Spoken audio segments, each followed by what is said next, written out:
Hi friends, எல்லாம் எப்படி இருக்கீங்க? நேற்று வீடியோவில் பார்ட் ஒனில் வந்து அந்த வேஸ்ட்டான புளிச்சக்கீரைங்க அதோட கிளையெல்லாம் என்ன காம்புலாம் வெட்டி நல்லா தண்ணி ஊற்றி கொதிக்க வச்சு நான் இந்த பொருட்கள்லாம் போட்டிருக்கேன். சமையலுக்கு பயன்படுத்தக்கூடிய எல்லா பொருளும், சில்வர் ஆடியோ சரி, கட்டையால் செஞ்சதோ இருந்தாலும் சரி, எல்லாத்தையும் போட்டு நான் அது வந்து நீங்கள் 1 மணி நேரம் இது மூடி போட்டு அதை நீங்கள் திருப்பியும் வந்து யூஸ் பண்ணலாம். ஆனால் நான் 1 நாள் வரைக்கும் வச்சுருந்தேன். அதோட பலன் பாருங்கள். நான் காட்டுறேன் அந்த ஸ்பூன்லாம் எப்படி நல்லா பளபளன்னு இருக்குன்னு. இதை பாருங்கள், இந்த தண்ணியிலேருந்து தான் எடுத்து வச்சுருக்கேன். அந்த ஸ்பூன்லாம் பாருங்கள் எப்படி ஒரு பளபளன்னு இருக்குது.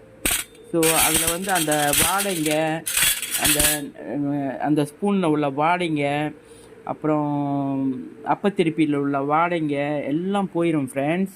இது வந்து ரொம்ப நல்லது. நீங்கள் இந்தமாரி யூஸ் பண்ணி பலன் பெறுங்க.